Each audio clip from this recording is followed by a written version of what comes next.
মেহনুর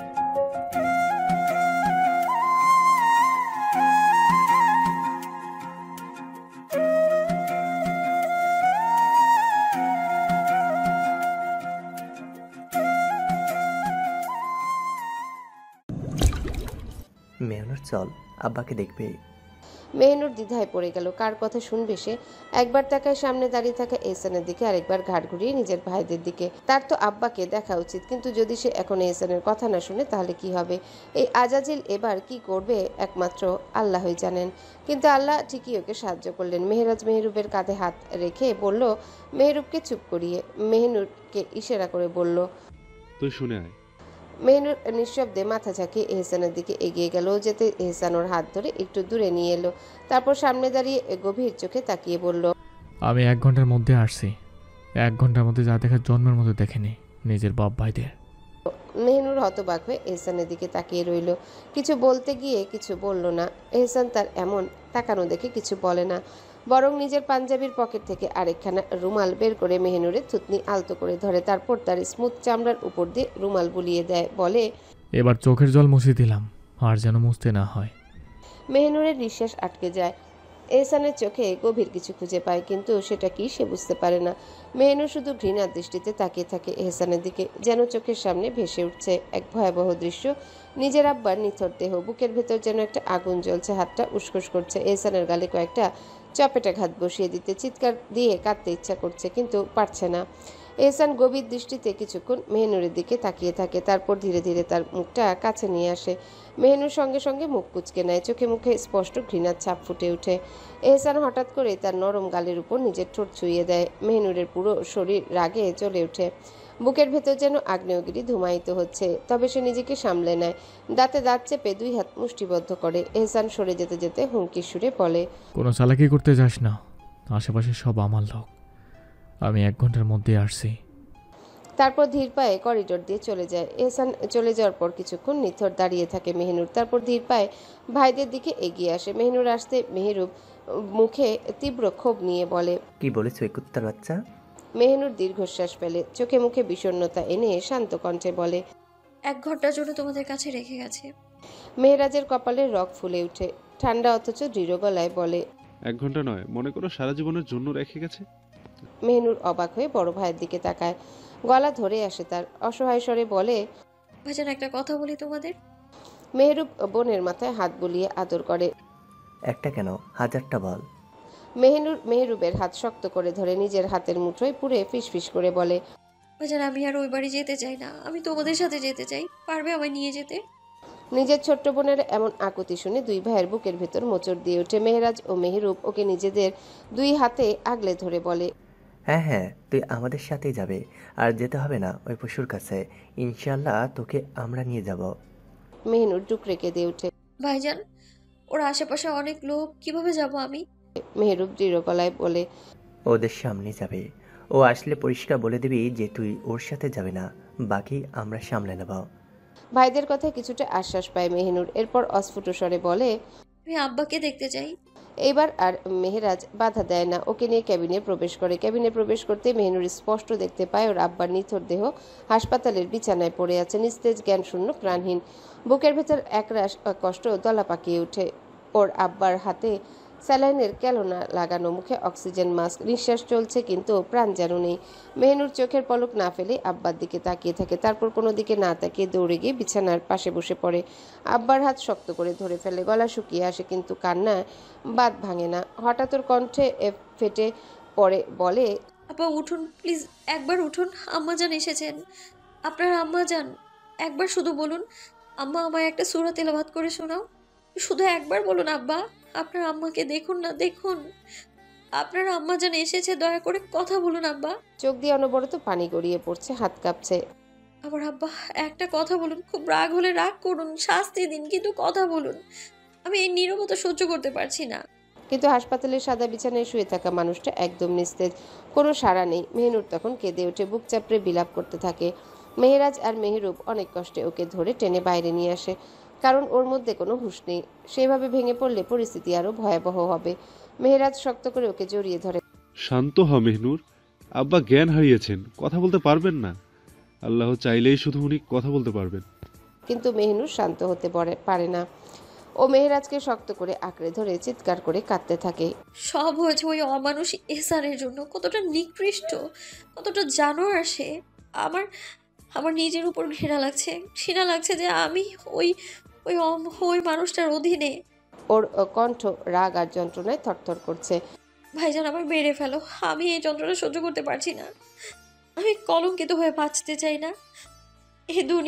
এই সুন্দর দুনিয়ায় আমি থাকতে চাই না। নিজের বোনের এমন অসহায় আহাজারি শুনে মেহেরাজ আর মেহরুব নিজেদের কান্না ঠোঁট চেপে আটকে রাখে। রাতে তাদের ছোট্ট পরি যে কতটা ধৈর্যশীল তা তারা জানে, অথচ আজ সেই ধৈর্য চরম পর্যায়ে পৌঁছে গেছে। তাই দ্রুত আহাজারি করছে, এত কষ্টে ভেঙে পড়ছে। মেহনুর আবার ফুপিয়ে কাঁদতে কাঁদতে বলে, আমি চাচাদের দেখতে চাই। মেহরুব ওর মাথায় হাত বুলিয়ে শান্ত করার চেষ্টা করে, তারপর বলে, আচ্ছা চল। ওরা মেহনুরের 2 হাত শক্ত করে ধরে চাচাদের কেবিনের দরজার সামনে নিয়ে যায়, কিন্তু ভেতরে ঢুকতে দেয় না। মেহনুর অনেক অনুরোধ করে, আকুতি জানায়, কিন্তু মেহেরাজ কঠোর থাকে। কারণ ও জানে মেহনুর ভেতরে গেলে কান্নায় ভেঙে পড়বে, আর ওদের চাচারাও তখন ভেঙে পড়বেন। তখন সামলানো আরও কঠিন হয়ে যাবে। হাসপাতালের বেঞ্চে নিথর হয়ে বসে আছে মেহনুর আর তার 2 ভাই। মেহেরাজ ও মেহরুব মাথা রেখে বসে আছে ওর কাঁধে। দুজনে টিপে টিপে চোখের জল ফেলছে।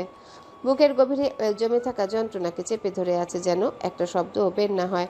মেহনুর ওদের গালে হাত রাখে, স্নেহ ভরে চোখের জল মুছে দিয়ে নরম গলায় বলে, তোমরা কাঁদছো আর আমায় বলছো না কাঁদতে। তোমরা কাঁদলে আমি কিভাবে নিজেকে ঠিক রাখবো বলো তো? মেহনুরের কথায় মেহেরাজ আর মেহরুব এক দীর্ঘশ্বাস ফেলে, কিন্তু কাঁধ থেকে মাথা সরায় না, যেন ওদের একমাত্র আশ্রয় এই মুহূর্তে ওদের বোনের উষ্ণতা। একটু নড়ে চড়ে বসে মেহনুর মেহেরাজের দিকে তাকিয়ে প্রশ্ন করে, ভাইজান, তুমি এখানে কিভাবে এলে? কবে এলে? মেহেরাজ দম নিয়ে বলে, শ্বাসকষ্ট বেড়ে গেছিল, হাসপাতালে ভর্তি ছিলাম। তখন সিনিয়র ডাক্তাররা আমাকে কয়েকদিনের ছুটি দিল। সুস্থ হতেই দেশে ফেরার টিকিট কাটলাম, কিন্তু দেখ কেমন আজব ব্যাপার, বাড়ি যেতে পারলাম না, উল্টে হাসপাতালে ছুটতে হলো। এসে দেখি আব্বা আর চাচারা, আর এখানে এসে অনেক কষ্টে অনুমতি নিলাম হাসপাতাল কর্তৃপক্ষ থেকে। তারপর আব্বার চিকিৎসা শুরু করলাম। মেহনুর চোখের জল মুছে ফেলে, ওর ঠোঁট কাঁপে, কণ্ঠ কেঁপে যায়। মনে আছে ভাইজান, যেদিন তুমি বিদেশে গেলে সেদিন আব্বা আর চাচারা বুক ফুলিয়ে বলেছিল নিজেদের এক ছেলেকে ডক্টর বানাচ্ছি, যাতে রক্তাক্ত হলে নিজের ছেলের কাছেই সেবা নিতে পারি। মেহেরাজের অন্তরটা আবেগে ভেসে যায়। বুকের ভেতরে এক অজানা শূন্যতা, এক চাপা কষ্টের স্রোত বয়ে যায়। চোখের জল গড়িয়ে পড়ে গাল বেয়ে। মেহরুব ক্লান্ত, ভীষণ ক্লান্ত। এত কিছু সহ্য করার মতো শক্তি যেন আর অবশিষ্ট নেই। নিজের বোনের কাঁধে মাথা রেখে অজান্তেই চোখ বুজে আসে। মেহনুর এক পলক ছোট ভাইয়ের দিকে তাকিয়ে থাকে, তার নরম শ্বাসের ওঠানামা অনুভব করে। তারপর ধীরে ধীরে ডান হাতখানা মেহরুবের মাথায় হাত বুলিয়ে দিতে দিতে মেহেরাজের দিকে তাকিয়ে বলে, জানো ভাইজান, আমার ছোট ভাইজানকে ওই পশুটা কতটা নির্মমভাবে মেরেছিল। ও চেয়েছিল আমি রাজি হই, ওর কুৎসিত খেলায় নিজেকে সঁপে দিই। তাই আমার ছোট ভাইজানের জানের বদলে আমাকে নিজের করে নিতে চেয়েছিল। বোনের কণ্ঠে এমন অসহায়তা শুনে মেহেরাজ মেহনুরের বাহাত শক্ত করে ধরে ফেলে, গলায় কঠিন প্রতিজ্ঞার সুর। এমন কিছু আর কখনো হবে না ইনশাআল্লাহ। তোকে আমরা নিয়ে যাব আমাদের সাথে, আল্লাহ আমাদের উপর রহম করবেন। তারপরই করিডোরে পায়ের শব্দ। এহসান। মেহনুর আতঙ্কে কেঁপে ওঠে, বুকের ভেতর টিপ টিপ শব্দ বাড়তে থাকে। এহসান এখানে এসে গেছে। এখন সে জানে এই লোকটা এক্ষুনি তার ভাইদের বুক থেকে তাকে ছিনিয়ে নিবে, কিন্তু সে যেতে চায় না। সে তার ভাইজানদের বুকে আশ্রয় চায়। এহসান ধীর পায়ে নিজের পরনের চাদরখানা কাঁধে তুলে নিতে নিতে এগিয়ে এসে ওদের সামনে এসে দাঁড়ায়। চোখে সেই ঠান্ডা নির্মম দৃষ্টি, কণ্ঠেও বরফ শীতলতা নিয়ে বলে, মেহনুর চলে আয়, সময় ফুরিয়ে এসেছে। মেহনুর থমকে যায়, তার ঠোঁট শুকিয়ে আসে, বুকের ভেতর মোচড় দিয়ে ওঠে, কিন্তু কেউ কিছু বলে না। মেহেরাজ ধীর পায়ে মেহনুরের হাত শক্ত করে ধরে, তারপর মেহনুরের কাঁধে শক্ত করে মাথা রেখে বসে থাকে, যেন কোনোভাবেই তাকে ছাড়বে না। এহসান বিরক্ত হয়, এবার কণ্ঠে স্পষ্ট বিরক্তি নিয়ে বলে, মেহনুর এসব নাটক এখন ভালো লাগছে না, তাড়াতাড়ি উঠে আয়, বাড়ি যেতে হবে আমার।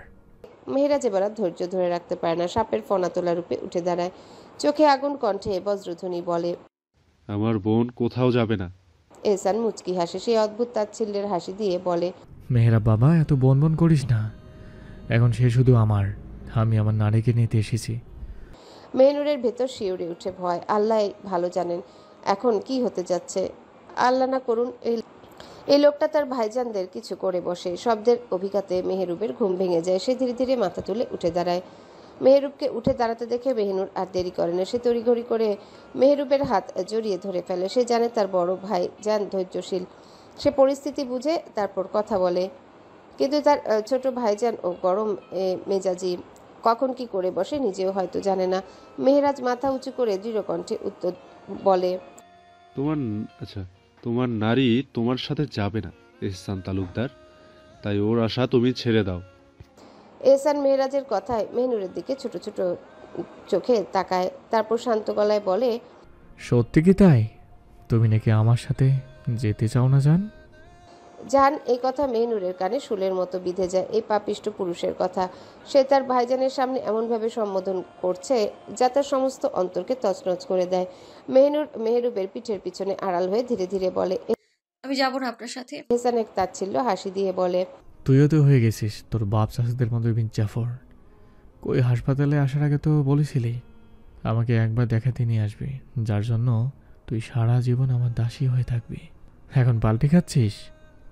এহসান আবার মেহনুরের দিকে তাকিয়ে দাঁত চেপে বলে, নিজের ভাই তোর যদি বাপের মতো আদামরে দেখতে না চাস তো চুপচাপ চলে যা, বেয়াদব বন্দি।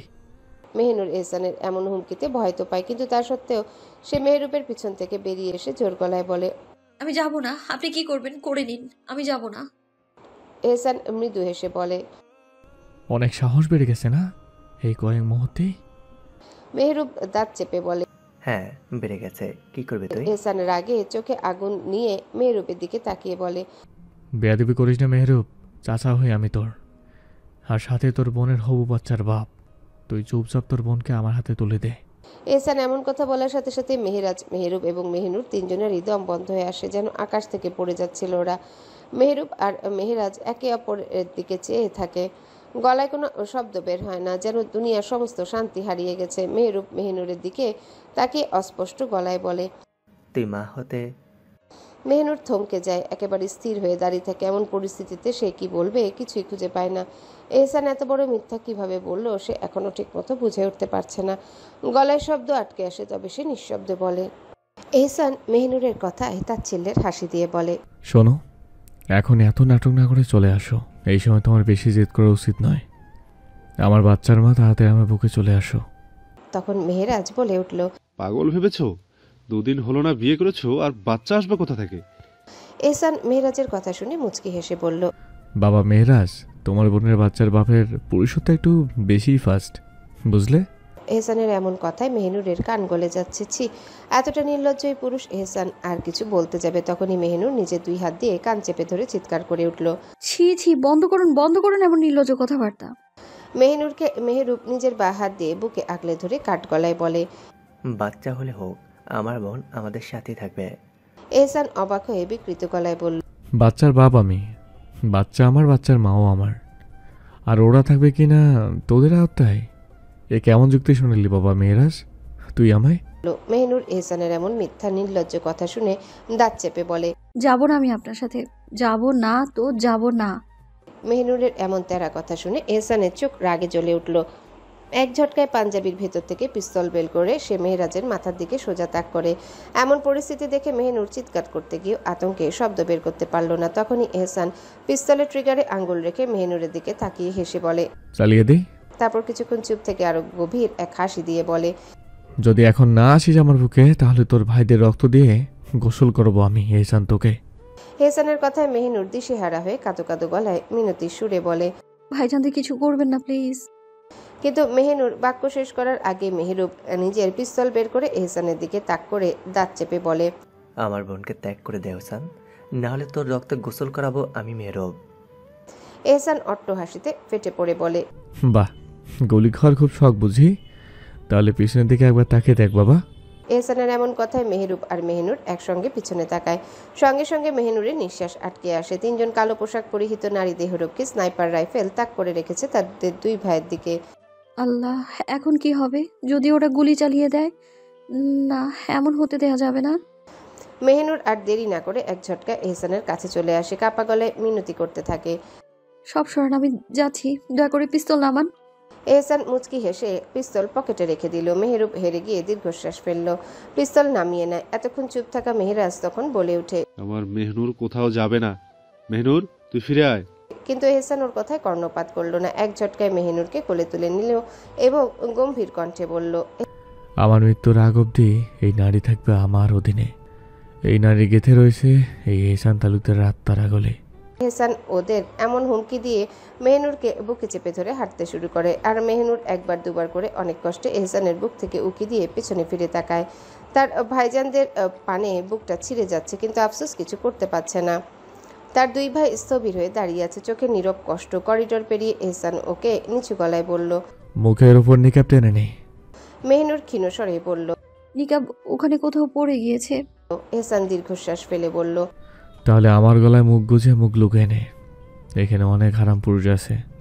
মেহনুরের ভিতরটা মোচড় দিয়ে উঠল। এই পুরুষের বুকে তাকে মুখ লুকাতে হলো, তাও এই মুহূর্তে। কিন্তু এখন কিছু করার নেই। সে ধীরে ধীরে হাত বাড়িয়ে এহসানের গলা জড়িয়ে ধরল এবং নিজের মুখ গুজে দিল এহসানের উষ্ণ ঘাড়ে। এহসান চোখ বন্ধ করে কয়েক মুহূর্ত দাঁড়িয়ে রইল, যেন নিজের নারীর উষ্ণতা অনুভব করতে পারে। তারপর ধীর পায়ে সামনের দিকে হাঁটা শুরু করলো। এদিকে মেহনুর আতঙ্কে ক্ষোভে ঘৃণায় কুঁকড়ে উঠছে। অথচ এর মাঝে এহসানের শরীর থেকে বেরোনো এক অদ্ভুত মাতাল করা গন্ধ তার মনে অস্থিরতা ছড়িয়ে দিচ্ছে। এই গন্ধ পাগল করে দিচ্ছে তাকে। এহসানের গলায় মুখ লুকিয়ে থাকে মেহনুর, আর এহসান ইচ্ছে করে ধীর পায়ে এগিয়ে যায়, যেন এই উষ্ণতা ধরে রাখতে পারে আরো কিছুক্ষণ। তার শক্ত বাহুতে আবদ্ধ মেহনুর দুঃসহ পরিস্থিতির ভারে জর্জরিত, তবু বাধ্য হয়ে পড়ে আছে তার বুকে। সময়ের মতো পথ ফুরিয়ে আসে। এহসানের নিজের নারীর উষ্ণতা পাওয়ার মুহূর্ত শেষ হয়ে যায়। ঠিক তেমনি মেহনুরের সামান্যতম স্বস্তির সময়ও শেষ হয়। এহসান অতি যত্নে মেহনুরকে গাড়ির ভিতর বসিয়ে দরজা আটকে দেয়। তারপর ধীরে ধীরে নিজে উঠে বসে পাশে। গাড়ির ইঞ্জিন চালু হওয়ার শব্দ কানে আসতে এক পলক মেহনুরের দিকে তাকায় এহসান। তার পাশে বসে থাকা মেহনুর নিস্তব্ধ অনড়। চোখের দৃষ্টি গাড়ির সামনে স্থির হয়ে আছে, যেন হারিয়ে গেছে অন্য কোথাও, হয়তো তার ফেলে আসা আপনজনদের কাছে, হয়তো এক অনিশ্চিত ভবিষ্যতের গভীরে। গাড়ি স্টার্ট দিতে এহসান মৃদু হেসে বলে, আজ যেই কাণ্ড ঘটিয়েছিস, এরপর আমায় কিছু বলিস আর কিছু চাস আমার কাছে, তখন দেখবি কি করি তোর আমি। মেহনুর দাঁত চেপে এহসানের দিকে তাকিয়ে ঝাঁঝালো কণ্ঠে বলে, আপনার মতো মানুষের কাছ থেকে আমি কোনোদিন কিছু চাইবো? এতটা খারাপ দিন আমার জীবনে না আসুক। এহসান হাসে না, রেগেও যায় না, বরং এক হাত স্টিয়ারিংয়ে রেখে অন্য হাতে গাড়ির এক পাশে থাকা প্যাকেট থেকে একটা জুসের বোতল বের করে মেহনুরের দিকে বাড়িয়ে দিয়ে বলে, এই নে, খেয়ে নে আর প্রস্তুত থাক কথা না রাখার শাস্তির জন্য, বেয়াদব নারী। মেহনুর অবাক হয়ে যায়। এখন তার সত্যি প্রচণ্ড তৃষ্ণা পেয়েছিল। ভেবেছিল পানি চাইবে, কিন্তু এই পুরুষ কিভাবে বুঝলো? সে কোনো কথা না বলে এহসানের হাত থেকে জুসের বোতল নিয়ে বিসমিল্লা বলে কয়েক চুমুক নেয়। জুস শেষ করে এক রাশ তাচ্ছিল্য নিয়ে বলে, এখন কি শাস্তি দেবেন? নিশ্চয়ই নিকৃষ্টভাবে মেরে ফেলবেন। এহসান এক পলক তাকায়, ফের গাড়ির দিকে মনোযোগ দিয়ে বলে, মেরে ফেলবো কিনা খেয়ে ফেলবো তা বাড়ি গিয়ে দেখতে পারবি, বেয়াদব নারী। মেহনুর এবার চুপ হয়ে যায়, মনে মনে আল্লাহর নাম নিচ্ছে। সে জানে না এহসান আর কি করতে পারে। নিজের বাপ ভাইয়ের কঠোর মুখগুলোর কথা মনে পড়ছে। ইচ্ছে করছে এক দৌড়ে ভাইজানদের বুকে মাথা গুজে কাঁদতে, কিন্তু জানে সেটা আর কখনো সম্ভব নয়। হঠাৎ এহসান গাড়ির গতি বাড়িয়ে দেয়। মেহনুর আতঙ্কে চিৎকার করে বলে, আপনি কি করছেন? মেরে ফেলবেন নাকি অ্যাক্সিডেন্ট করে? এহসান মুচকি হেসে বলে, তোর সাহসের সাথে গলাও তো বেশ বড় হয়ে গেছে, দাঁড়াও একবার বাড়ি যাই। এহসানের কথায় মেহনুর খেপে উঠে বলে, বাড়ি গিয়ে কি করবেন? এত নাটক করছেন যে। এহসান এবার গাড়ির গতি কমিয়ে মৃদু হাসে, তারপর ঠান্ডা কণ্ঠে বলে, বাড়ি গিয়ে তোকে মা বানানোর প্রস্তুতি নেব। আমার সন্তানের জননী হবে তুই। এই এহসান তালুকদারের সন্তানের জন্মদাত্রী জননী তুই। এহসানের কথা এবার মেহনুর আর ভয় পায় না, উল্টো তাচ্ছিল্যের হাসি দিয়ে বলে, স্বপ্ন দেখতে থাকুন, স্বপ্ন। এহসান একবার মেহনুরের দিকে তাকিয়ে আবার গাড়ির পেছনে এক ঝলক দৃষ্টি বুলিয়ে নিয়ে বলে, তাহলে প্রস্তুতি বাড়িতে না নিয়ে গাড়িতে নিয়ে নেব নাকি?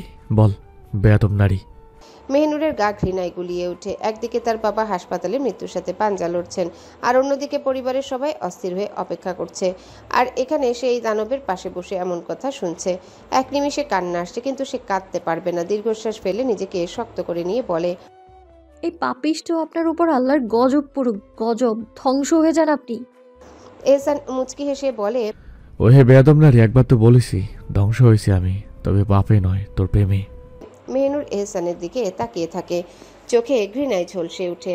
দাঁত চেপে বলে, ঘৃণা করি আপনাকে, শুধু ঘৃণা। এহসান যেন এই কথার জন্য অপেক্ষা করছিল। সে মুচকি হেসে বলে, ঠিকই বলেছি, আমি ঘৃণারই যোগ্য, তাই ঘৃণাই করিস, বেয়াদব নারী। মেহনুর এবার চুপসে যায়। তার আর কিছু বলার নেই। কী বা বলবে? কিছু বলার মতো আছে? না, নেই। এই পুরুষকে যাই বলবে এই পুরুষ তা নিয়েই মজা করবে। মেহেরুপ ফুপিয়ে কাঁদছে, কিন্তু মেহেরাজ কাঁদছে না, বরং ধীর স্থির গলায় মেহেরুপকে বলে, আমাদের বোনকে আমাদেরই করতে হবে, কিন্তু কিছুদিন ধৈর্য ধরতে হবে, ঠান্ডা মাথায় খেলতে হবে। মেহেরুপ হতভম্ব হয়ে তাকায়। মেহেরাজের চোখ যেন শীতল বরফ। তুই কি মনে করলি মেহরুব? এহসান তালুকদার শুধু বদমেজাজি না, সে খুবই তীক্ষ্ণ বুদ্ধি সম্পন্ন, তাই ওর সাথে ওর মতো করেই খেলতে হবে। মেহেরুপ চোখ মুছে ফেলে। মেহেরাজের কণ্ঠে যে আত্মবিশ্বাস, সেটা শুনে এবার সে একটু হলেও শান্ত হয়।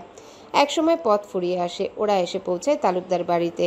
বাড়ির গেটে শুধু দারোয়ানই ছিলেন, আর পুরো বাড়ি ঘিরে ছিল নিস্তব্ধতা। সবাই গভীর ঘুমে আচ্ছন্ন, অথচ এখনও সবে 10:30 বাজে। বাড়ির প্রতিটা কোণা যেন গভীর রাতে তলিয়ে গেছে। এক রহস্যময় নীরবতা ছড়িয়ে আছে চারিপাশে। এহসান মেহনুরকে নিয়ে ঘরে প্রবেশ করে। মেহনুর একবার চোখ বুলিয়ে নেয় পুরো ঘরে। সবকিছু এলোমেলো। এটা সে নিজেই করেছে রাগের মাথায়। এখন গুছিয়ে নেওয়াটাও তারই দায়িত্ব। এহসান বিছানার দিকে এগিয়ে গিয়ে নিজের চাদর শরীর থেকে সরিয়ে রাখে। তার কণ্ঠে ব্যঙ্গর ছোঁয়া। বেয়াদব বান্দি, ঘর পরিষ্কার কর। কি অবস্থা করছিস দেখ ঘরের। মেহনুর এক পলক তাকায় তার দিকে, তারপর বিরক্তি আর ঘৃণায় চোখ সরিয়ে নেয়। কোনো জবাব না দিয়ে কাপড় রাখার কক্ষে চলে যায়। উদ্দেশ্য নিজের বোরখা খুলে সবকিছু গোছানো। সে ধীর স্থিরভাবে বোরখা, হাত মোজা, পা মোজা খুলে নেয়। তারপর ওড়না জড়িয়ে ঘর থেকে বেরিয়ে আসে। নিজেকে একেবারে অসহায় মনে হচ্ছে তার। কি পরিস্থিতিতে এসে পড়েছে সে, কিন্তু আর কিছু করার নেই। এখানেই থাকতে হবে। নিজের মনের কষ্ট চেপে ধরে ধীরে ধীরে সবকিছু গুছাতে শুরু করে। এহসান আয়েশ করে বিছানায় বসে মেহনুরের কার্যক্রম লক্ষ্য করছে। কার্যক্রম না বলে বরং বলা যায় সে তো তার নারীকে দেখছে মন ভরে, প্রাণ ভরে, এক অপার তৃষ্ণা নিয়ে। মেহনুর নিখুঁতভাবে সব গুছিয়ে নেয়, শুধু মেঝে ঝাড়ু দেওয়া আর বিছানা ঠিক করা বাকি। সে ক্লান্ত চোখে বিছানার দিকে এগিয়ে আসে। এহসানকে বেহায়ের মতো নিজের পানে তাকিয়ে থাকতে দেখে দাঁত চেপে বলে, হ্যালো বন্ধুরা, পরবর্তী পার্ট খুব তাড়াতাড়ি আসবে, তো সবাই অপেক্ষায় থাকো।